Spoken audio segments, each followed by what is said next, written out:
The door slammed open, and I froze, my heart slamming against my ribs like a trapped bird. Paintbrush in hand, I stood alone in our cramped dorm room. My latest canvas a swirl of colors screaming my truth propped against the desk.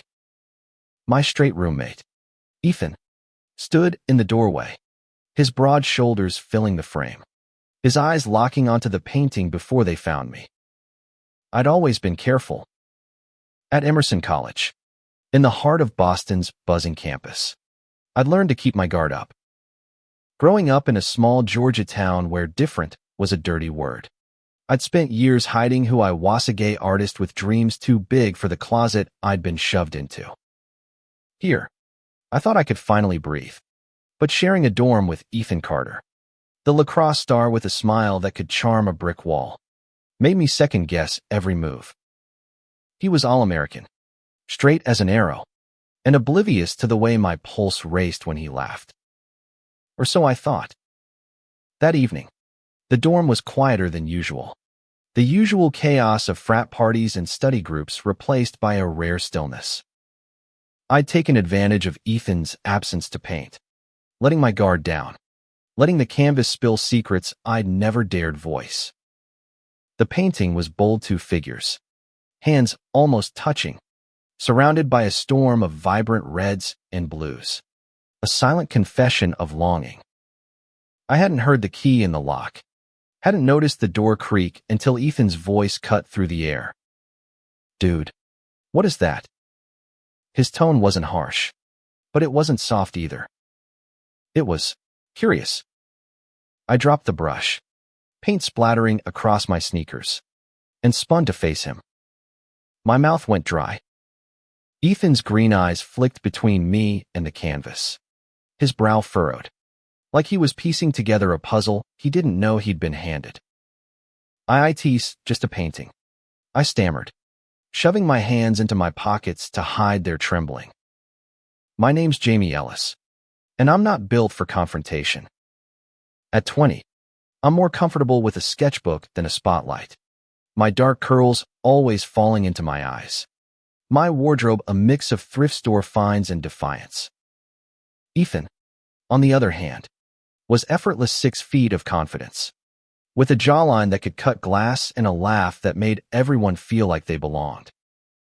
Everyone except me, when I let myself think too long about the way his presence filled the room. He stepped closer, his sneakers scuffing the hardwood, and tilted his head at the canvas. "That's not just anything, Jamie. That's intense."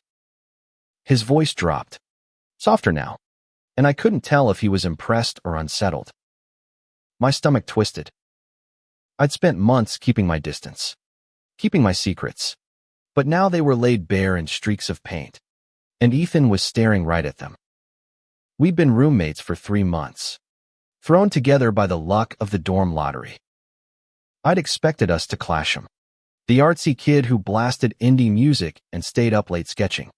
Him, the jock who lived for early morning practices and protein shakes. But Ethan surprised me. He didn't care when I left paint tubes scattered on my desk or when I hummed off-key while working. He'd even started asking about my art, his questions hesitant but genuine, like he was trying to figure me out. I wasn't ready for him to see this much. "Mind if I take a closer look?" he asked, already moving toward the canvas. My instinct was to block him, to shove the painting under my bed and pretend this never happened. But my feet wouldn't move. He stopped inches from it, his hands in his hoodie pockets, his head tilted like he was studying a playbook. The silence stretched, heavy and electric, and I braced for the worst. Then he turned to me, his expression unreadable. "You're really talented. You know that." My breath caught. That wasn't what I'd expected. Not judgment, not disgust, but admiration. Before I could respond, he added, "There's a story here, isn't there? You gonna tell me what it is?" I swallowed hard, my mind racing. How do you explain a painting that's essentially your heart on a canvas? How do you tell your straight roommate that the figures in the painting might as well be you? Reaching for something Samiania can never have. I didn't know where to start, but Ethan's gaze held mine, steady and unflinching, and for the first time, I wondered if he saw more than I'd given him credit for. The dorm's fluorescent lights buzzed overhead, casting harsh shadows across the room. Outside, the distant hum of Boston's nightlife filtered through the window. But in here, it was just us, me, Ethan, and the truth I'd been running from. I opened my mouth, unsure what would come out, but certain that whatever I said next would change everything. I stood there, my throat tight, Ethan's question hanging in the air like a challenge. The painting loomed behind me, its colors too loud, too honest. It's personal, I managed, my voice barely above a whisper. Ethan didn't move, his eyes still on me, not the canvas, like he was waiting for something more. Personal, huh? He nodded slowly, as if weighing the word. Fair enough. But it's good, Jamie. Like, really good. His lips quirked into a half-smile, and my chest loosened just enough to breathe. I wasn't ready to spill my soul, but his reaction so calm. So Ethan threw me off balance. I braced for judgment, not this quiet acceptance. He flopped onto his bed across the room, kicking off his sneakers. You ever show this stuff to anyone? Like, at one of those art shows. His casual tone felt like a lifeline, pulling me back from the edge of panic. I shook my head, grabbing a rag to wipe the paint from my hands. Buying time. Nah, not really. It's just, for me, you know, I said, avoiding his gaze. The truth was, I dreamed of showing my work, of standing in a gallery with my name on a plaque, but fear always stopped me. What if people saw too much? What if they saw me? Ethan leaned back, hands behind his head, staring at the ceiling. You should. People would lose their minds over this. He paused, then added, I mean, I'm no art critic, but it's got feeling. Like it's alive. His words hit harder than they should have. I'd spent so long hiding. I hadn't realized how much I craved someone seeing minute just my art. But me. The next few days were a blur of classes, sketches, and stolen glances. Ethan didn't bring up the painting again, but something had shifted. He'd linger when I worked, asking small questions why I chose certain colors. What inspired me? I'd mumble vague answers, afraid to let him too close. But his curiosity felt genuine, not intrusive. It was disarming. The way he'd sit on his bed, scrolling on his phone, then casually toss out, that blue's cool. What's it mean? I'd shrug, but inside, I was unraveling. One night, after a late studio session, I came back to the dorm to find Ethan sprawled on the floor, a textbook open but ignored. He looked up, his hair a mess, and grinned. Long day, Picasso. The nickname caught me off guard, and I laughed despite myself. Something like that, I said, dropping my bag. I hesitated, then sat cross-legged across from him. The room felt smaller, warmer, the space between us charged with something I couldn't name. You ever get tired of all this? School, practice, the whole grind. He raised an eyebrow, surprised. Yeah, sometimes. Lacrosse is my thing, but it's a lot. Gotta keep up the image. You know. His voice dipped, and for the first time, I saw a crack in his perfect exterior. Ethan, the golden boy, was human after all. We talked for hours that night about pressure, expectations, the weight of being what everyone else wanted. I told him about Georgia, about the whispers and sideways looks that followed me growing up. I didn't mention being gay, not yet, but I let slip how it felt to always hide a piece of yourself. He listened, really listened, His eyes locked on mine, and when he finally spoke, his words were soft but heavy. "My dad's got my whole life planned out," he said, staring at the floor. "Law school, marriage, kids, the works. Sometimes I wonder what had happened if I just didn't." He laughed, but it was hollow, and my heart ached for him. For us. The next week, I threw myself into a new painting, one inspired by that night. It was abstract, but raw silhouettes against a fractured sky, one reaching, the other hesitating. I didn't realize Ethan was watching until I felt his presence behind me. "That's us, isn't it?" he said, his voice low. I froze, my pulse hammering. He wasn't wrong, but admitting it felt like stepping off a cliff. I turned, expecting a smirk, but his face was serious, his eyes searching mine. "Jamie," he said, and the way he said my name sent a shiver down my spine. "You don't have to hide from me." My breath hitched. 5 words, simple and quiet, but they cracked something open inside me. I didn't know what he meant, not exactly, but the weight of them lingered, echoing in the silence of the dorm. Ethan's words hung in the air, heavy and unshakable. "You don't have to hide from me." I stood frozen, paintbrush dangling in my hand, the half-finished canvas behind me screaming truths I wasn't ready to voice. His eyes held mine, steady and unguarded, and for a moment, I wondered if he knew, if he'd seen through the layers I'd spent years building. I forced a laugh, brushing it off. "Hide? Nah, I'm an open book," I said, but my voice cracked, betraying me. Ethan didn't push. He just nodded, grabbed his water bottle, and headed for the door, tossing a casual "see you later" over his shoulder. But the room felt different after he left, like the air itself was holding its breath. The next few weeks were a tightrope walk.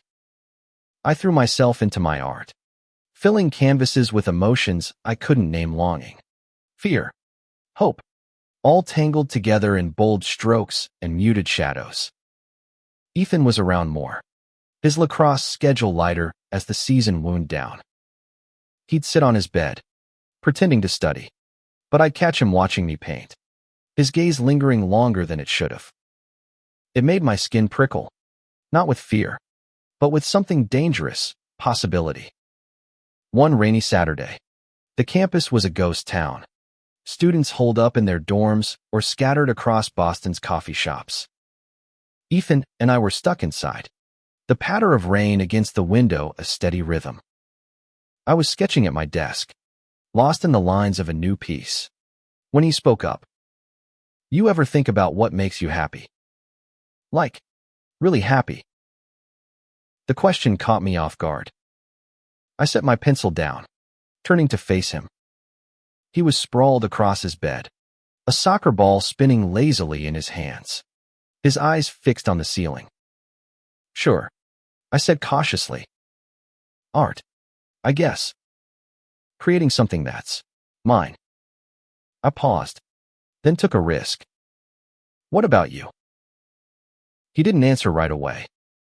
The soccer ball stopped spinning, and he sat up, his expression distant. I thought it was lacrosse. The rush, the team, all that. But lately, I don't know. Feels like I'm playing someone else's game. His voice was quiet, almost confessional, and it hit me how rare this was. Ethan, the guy who always seemed in control, letting the mask slip. I wanted to ask more, to dig into what he meant, but fear stopped me. Instead, I said, "You could try something new. Something just for you."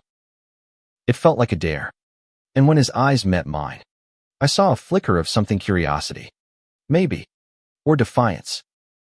That night, we ended up at an open mic in the student union, a last-minute decision after Ethan said he was bored out of his skull. I'd performed once before, reading a poem I'd written in a fit of late-night courage, but tonight I just wanted to watch. Ethan, though, surprised me. When the host called for volunteers, He nudged me. Go on, Picasso. Show him what you got.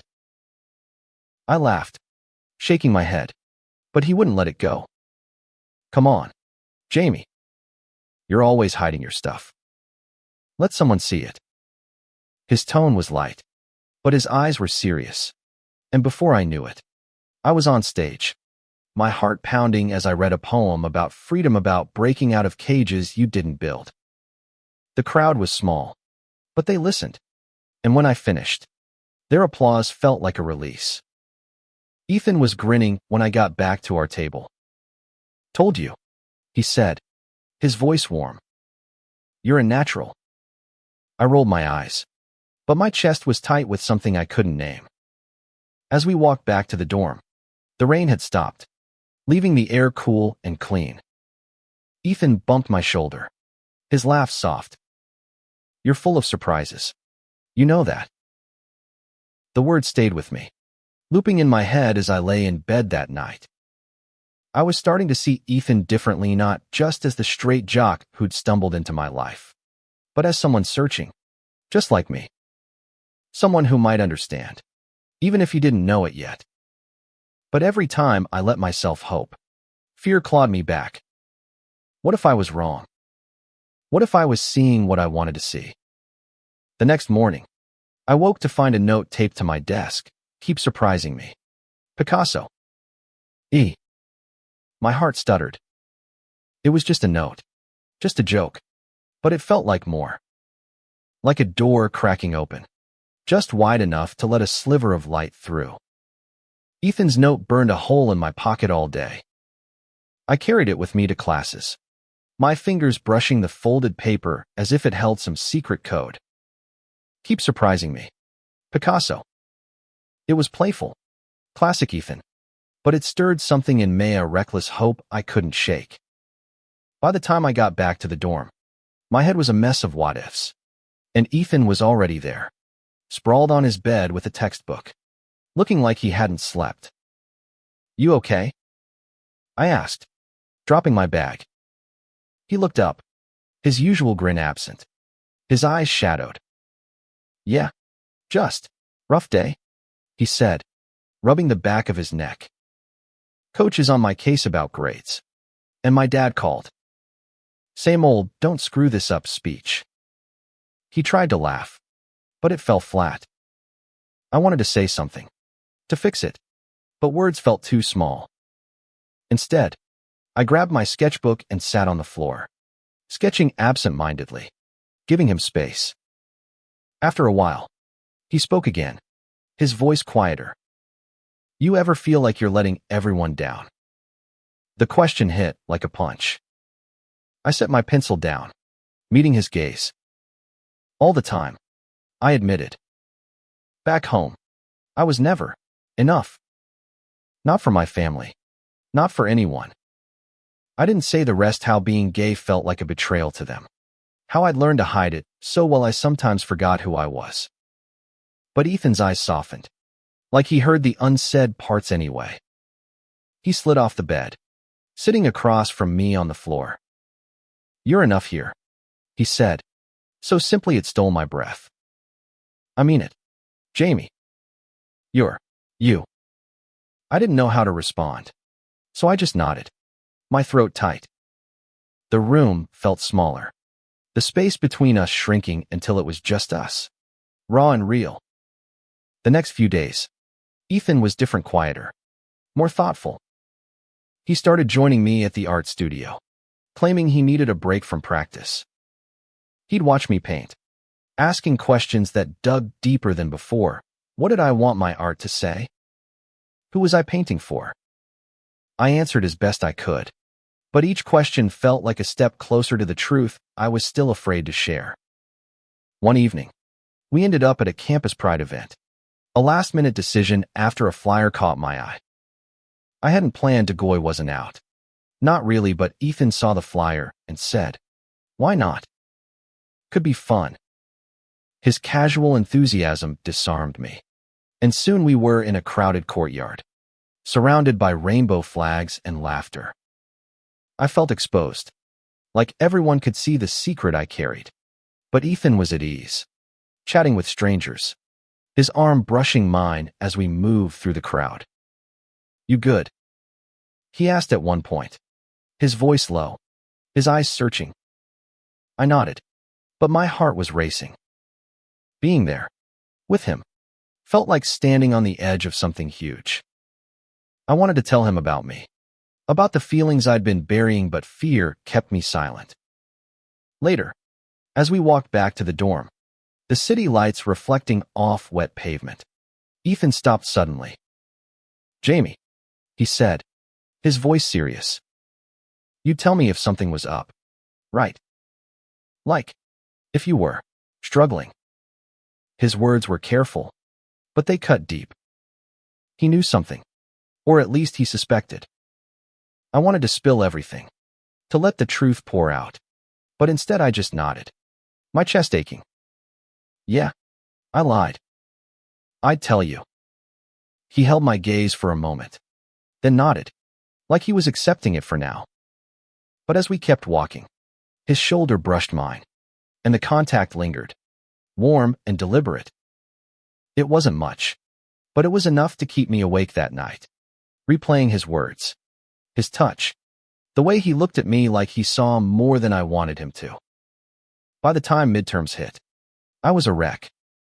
My feelings for Ethan were a tangle of hope and dread, and every moment with him felt like a test I wasn't sure I could pass. But he kept showing up, bringing me coffee during late-night study sessions, leaving more notes on my desk. "Don't burn out. Picasso." Each gesture chipped away at my walls, and I started to wonder if maybe, just maybe, he could handle the truth. The air in the dorm felt heavier as winter crept into Boston. The days shorter, the nights colder. Ethan and I had settled into a rhythm: late-night talks, shared coffee runs, moments that felt like they meant more than they should. But I was still holding back, my secret a weight I carried alone. Every time I thought I was ready to tell him, fear clamped down, whispering that I'd ruin everything. One night, after a brutal day of exams, I found Ethan in the dorm, pacing. His usual calm was gone, replaced by a restless energy that set me on edge. "You okay?" I asked, dropping my bag. He stopped, running a hand through his hair, his eyes stormy. "Not really," he said, his voice tight. "Got into it with my dad again. He's pissed I'm not pulling straight A's. Says I'm throwing away my future." He sank onto his bed, his shoulders slumped. I sat across from him, searching for words. "He's wrong," I said finally. "You're more than grades, Ethan. You're you." I echoed his words from weeks ago, hoping they'd mean as much to him as they had to me. His eyes flicked up, and for a moment, the tension eased. "Thanks," he said softly. "You always know what to say." He laughed, but it was shaky, and I saw the cracks in his armor widening. I wanted to reach out, to tell him he wasn't alone, but the words stuck. Instead, I grabbed my sketchbook, flipping to a drawing I'd been working on, a portrait of him, mid-laugh, his eyes bright with life. I hadn't meant to show it to him, but something reckless took over. "Here," I said, sliding it across the floor. "It's not done, but it's you." He stared at the sketch, his expression unreadable. "Damn, Jamie," he said after a long pause. "This is me." He traced the lines with his finger, his touch careful, like he was afraid to ruin it. "You see me like this?" My heart pounded. "Yeah," I said, my voice barely steady. "That's how I see you." It was the closest I'd come to admitting the truth, that I saw him in every color, every stroke, every moment we spent together. He looked up, and the intensity in his eyes made my breath catch. The next day, Ethan was quieter, but he stuck close, joining me at the studio again. I was working on a new piece, a chaotic blend of colors that mirrored my confusion.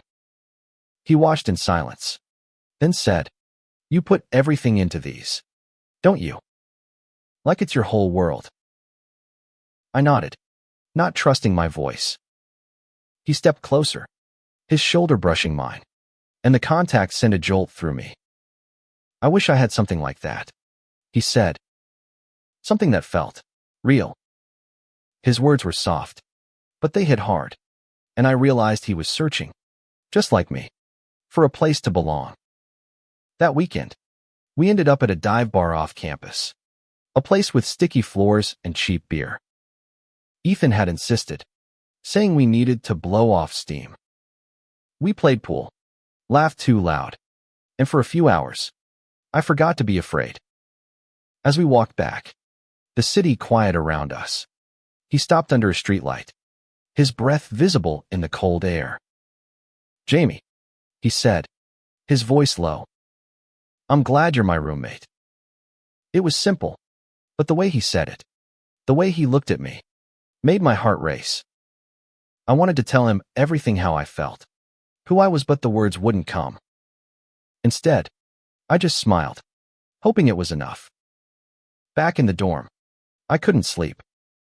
Ethan's words, his presence, the sketch he'd seen, it all swirled in my head, pulling me toward a truth I couldn't ignore. I was falling for him, hard, and every moment we spent together made it harder to hide. But what if he didn't feel the same? What if I told him and lost the only person who'd ever made me feel seen? As I stared at the ceiling, the door creaked open. Ethan stepped in, his hair damp from a late shower, his eyes meeting mine in the dark. "Can't sleep either?" he asked, his voice soft. I shook my head, and he sat on the edge of my bed, closer than he'd ever been. "We need to talk," he said, and my heart stopped, knowing whatever came next would change everything. Ethan's words hung in the dark, heavy with promise. "We need to talk." My heart thudded so loud I was sure he could hear it. He sat on the edge of my bed, his silhouette outlined by the faint glow of the streetlight filtering through the window. I sat up, clutching the blanket, my mind racing with possibilities, none of them good. "Jamie," he started, then stopped, rubbing his hands together like he was searching for the right words. "I've been thinking a lot. About you. About us." My breath caught. Us. The word felt impossible, dangerous, like a spark in a room full of gasoline. I stayed silent, afraid to break whatever this was. He leaned forward, his elbows on his knees, his voice low. "You're different from anyone I've ever met. You're real. You know. No pretense. No bullshit. And your art, it's like you're saying all the things I can't." He paused, his eyes meeting mine, and I saw something there, vulnerability, maybe even fear. "I don't know what I'm doing half the time, but being around you, it feels right." My mouth went dry. I wanted to speak, to tell him everything, but fear held me back. What if I'd misread him? What if this was just friendship? Just Ethan being his open, earnest self? But then he reached out, his hand brushing mine, and the contact was electric, anchoring me to the moment. "I need to tell you something," I said, my voice shaking. I'm gay." The words tumbled out, raw and unpolished, and I braced for impact. Ethan didn't flinch. He didn't pull away. He just looked at me, his expression steady, like he'd been waiting for this. "Okay," he said simply, and my world tilted. "That doesn't change anything. Jamie, you're still you." His hand was still on mine, warm and solid, and I felt tears prick my eyes. I'd spent so long hiding, expecting rejection, that his acceptance felt like a miracle. But then he kept going. "I don't know what I am," he said, his voice barely above a whisper. "I've never thought about it like this. But you being around you, it's making me question things. Things I was taught to believe. Things I thought I wanted. He laughed, a shaky sound. It's freaking me out, but I don't want to run from it. I stared at him, my heart in my throat. Was he saying what I thought he was? I didn't dare hope, but his hand tightened around mine, and suddenly the distance between us felt like nothing at all. Ethan, I whispered, but before I could say more, he leaned in, his forehead resting against mine. It wasn't a kiss. Not yet, but it was close, and it was enough to set my world on fire. The next few days were a blur of tentative steps and unspoken questions. Ethan didn't pull away, but he didn't push forward either. We talked more. About everything and nothing, our fears, our dreams, the lives we wanted beyond the dorm's walls. I told him about the bullying I'd faced in Georgia, the way I'd learned to make myself small. He told me about his dad's expectations, the pressure to be the perfect son, the perfect man. We were both breaking free, slowly, together. One night, as we sat on the floor sharing a pizza, he looked at me and said, I want to try with you, if you're okay with it. My heart stopped, then started again, faster. I nodded, too overwhelmed to speak, and he smiled a real, unguarded smile that made everything else fade away. We didn't label it, didn't define it. We just let it be moments of closeness, hands brushing, quiet confessions in the dark. But the world outside wasn't as kind. Rumors started swirling, whispers about the lacrosse star and the artsy kid. Ethan brushed them off, but I saw the tension in his jaw, the way his shoulders stiffened when teammates gave him side-eye. I wanted to protect him, to shield him from the judgment I'd known too well, but I didn't know how. As the semester drew to a close, the air grew heavier. Ethan was set to go home for the holidays, back to a family that expected him to be someone he wasn't sure he was anymore. I was staying in Boston, avoiding my own ghosts. The night before he left, we sat on my bed, the dorm quiet around us. I'll be back, he said, his voice firm. And we'll figure this out. Together. He squeezed my hand, and I believed him, even as fear whispered that this was too fragile to last. Ethan's promise lingered as I watched him leave, his duffel bag slung over his shoulder, his wave quick but warm. The dorm felt empty without him, the silence louder than the chaos of the semester. I threw myself into my art, painting through the long holiday nights, each stroke a way to hold on to him, to hold on to us. But doubt crept in, cold and relentless. What if he came back changed? What if the world outside pulled him away? When he returned in January, something was different. His smile was there, but it was tighter, his eyes shadowed. Family stuff, he said when I asked, brushing it off with a shrug. But I saw the weight he carried, the way his shoulders slumped when he thought I wasn't looking. I wanted to push, to ask what had happened, but I gave him space, hoping he'd come to me. He did, eventually. One night, as snow fell outside, he sat me down, his hands fidgeting. My dad found out, he said, his voice low. About us. Someone from the team saw us at the Pride event, and word got back. My stomach dropped. I'd known this could happen, but hearing it made it real. He flipped out, said I was throwing my life away, that I needed to fix this. I reached for his hand, my heart breaking. You're not broken, Ethan. You're you. My voice cracked, but I meant every word. He squeezed my hand, his eyes shining with unshed tears. I know, he said, but it's hard. He wants me to transfer, to start over somewhere else. I told him no, but he trailed off, and I saw the battle in his eyes between who he was and who he'd been told to be. I wanted to fight for him, to tell him he was enough, but all I could do was hold on. The next few weeks were a storm. Ethan's teammates grew distant, their jokes sharper, their glances colder. He kept his head high, but I saw the toll it took. I painted more, pouring my fear and love into every canvas, hoping it would anchor us. One night, I showed him a new piece to figures, hands clasped, standing against a blazing sky. "This is us," I said, my voice steady. "No matter what." He stared at the painting, then at me, and for the first time in weeks, he smiled. "You're right," he said. "No matter what." He pulled me into a hug, his arms tight, and I felt the world shift back into place. We decided to face it together. Ethan came out to his closest friends, his voice steady despite the fear. Some turned away, but others stayed, their support a quiet strength. I came out too, to my art professor, to the friends I'd made at the open mic. Each confession felt like shedding a weight, like stepping into the light. By spring, we were stronger, not just as a couple, but as individuals.